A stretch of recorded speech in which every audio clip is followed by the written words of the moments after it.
Assalamualaikum warahmatullahi wabarakatuh. Kembali lagi di channel saya, Heru Agustian. Oke sobat, jadi di sini kita akan mengulas fakta terkait joki prakerja akan dipidana.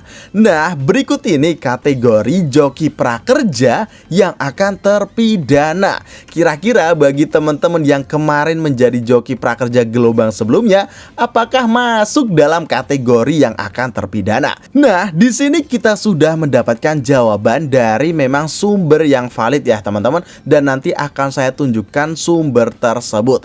Jadi di sini bukan bersifat opini karena memang ada datanya teman-teman. Di sini dari Menko Perekonomian Airlangga Hartarto di Sleman, Yogyakarta pada hari Jumat 8 Oktober 2021 ya. Ini Bapak Airlangga menilai joki kartu prakerja adalah sebuah tindak pidana. Bahkan beberapa kasus joki tersebut sudah dilaporkan ke Bareskrim. Tetapi regulasinya jelas, joki itu adalah sebuah kejahatan pidana, jadi beberapa sudah dilaporkan ke Bareskrim. Ujarnya, jadi kalau ada yang menyalahgunakan seperti mengambil KTP dari masyarakat, lalu dicoba-coba daftar di kartu prakerja ini, terlihat dalam arti ketahuan, ini sedang diproses di Bareskrim. Lanjut Bapak Airlangga. Namun Bapak Airlangga belum bisa mengungkapkan secara rinci jumlah kasus joki kartu prakerja yang ditangani Bareskrim hingga saat ini. Dia hanya menyebutkan ada beberapa. Nah, lanjut di sini sebagai antisipasi tidak main-main teman-teman, Bapak Airlangga menjelaskan sistem dalam kartu prakerja saat ini sudah diperketat. Salah satunya penggunaan teknologi pembaca wajah saat mengunggah foto KTP bersama dengan wajah pemilik. Nah, di sini dijelaskan ya, tidak hanya itu, jika pakai NIK orang lain, maka akan ada pertanyaan lanjutan terkait pribadi pemilik identitas. Jika tidak bisa dijawab, maka akan gugur. Lanjutnya di sini teman-teman. Lalu di sini bagi teman-teman yang sudah menjadi joki prakerja di gelombang sebelumnya, mungkin skala besar ataupun dalam lingkup kecil, contohnya di dalam sebuah keluarga untuk mendaftarkan saudara, tetangga, teman, dan lain-lain, apakah ini akan termasuk dalam tindak pidana juga? Karena konteksnya adalah joki. Nah, di sini tentu kita harus mengulik nih, kira-kira kategori joki prakerja seperti apa yang akan terpidana. Sebelum lanjut dalam videonya, alangkah lebih baik bagi teman-teman yang baru saja gabung ataupun sering nonton tapi belum subscribe, silahkan subscribe sekarang juga, karena saya akan mengupdate informasi terbaru terkait program kartu prakerja. Pastikan subscribe dan nyalakan lonceng notifikasinya. Dan di sini untuk pengumuman giveaway 5 juta rupiah dari channel Heru Agustian sudah kita umumkan ya untuk pemenangnya, ini dia. Jadi teman-teman silahkan cek videonya karena banyak sekali yang belum mengeklaim hadiahnya teman-teman. Mungkin karena belum tahu jika teman-teman itu adalah pemenangnya. Jadi pastikan teman-teman tonton videonya, untuk linknya saya masukkan dalam kolom deskripsi. Oke sobat, kita lanjut ke dalam pokok pembahasan kita. Kategori joki prakerja yang terpidana itu seperti apa saja? Nah, di sini kita sudah mendapatkan datanya teman-teman. Dan di sini untuk para joki prakerja harus tahu kira-kira posisinya aman ataupun tidak. Di sini sebenarnya sudah dijelaskan ya. Jadi kalau ada yang menyalahgunakan seperti mengambil KTP dari masyarakat lalu dicoba-coba daftar kartu prakerja, ini terlihat dalam arti ketahuan ini sedang diproses di Bareskrim.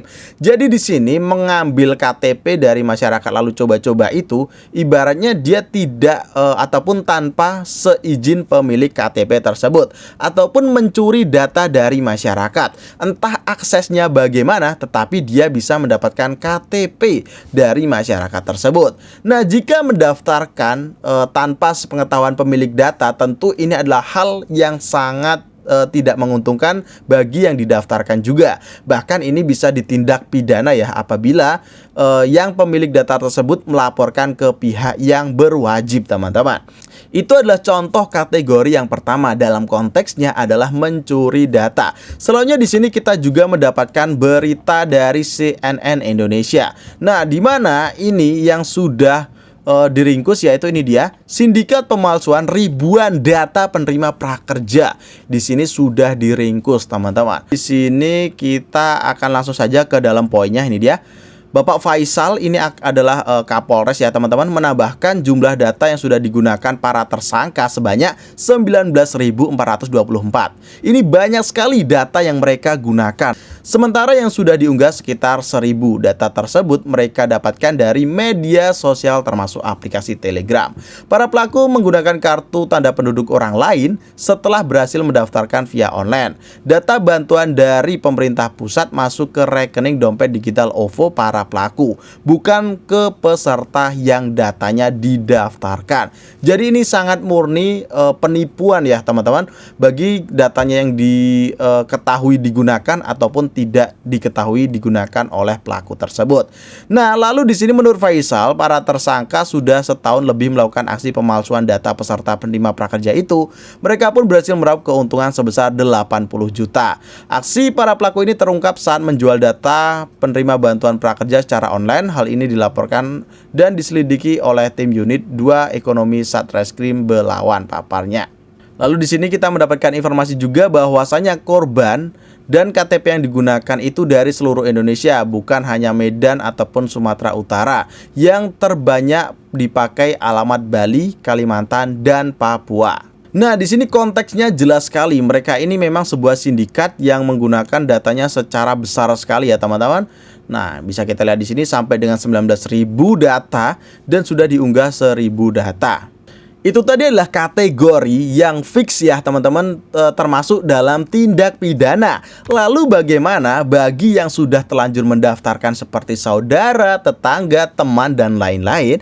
Nah, di sini jika kita melihat dari konteksnya tentu adalah sebuah hubungan yang simbiosis mutualisme, saling menguntungkan di antara kedua belah pihak dan tidak ada yang dirugikan ya teman-teman. Karena di sini teman-teman tentu niatnya membantu ya teman-teman, saudara ataupun yang lainnya agar bisa mendapatkan program kartu prakerja ini tentunya.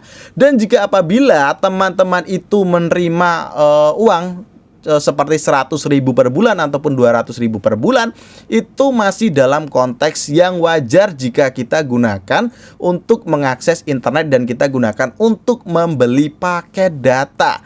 Nah, jadi di sini masih mungkin ada toleransinya ya teman-teman jika kita niatnya adalah membantu saudara. Dan lebih baik lagi jika teman-teman itu mendaftarkan ya teman-teman, saudara ataupun yang lainnya itu tidak mengetok tarif, ataupun kita bilang saja beri saja seikhlasnya karena kita menggunakan data internet. Kemungkinan di situ kita akan dikasih uang seikhlasnya oleh pemilik akun tersebut, dan ini pastinya lebih ke arah yang sangat aman ya teman-teman jika kita tidak mengetok tarif dan kita dikasih uang bukan dengan cara meminta. Nah, oke sobat, sekian tadi informasi dari saya. Mudah-mudahan informasi ini dapat bermanfaat untuk sobat semua, dan pastikan teman-teman jika ingin mendapatkan informasi terupdate terkait program kartu prakerja, subscribe dan nyalakan lonceng notifikasinya di channel ini.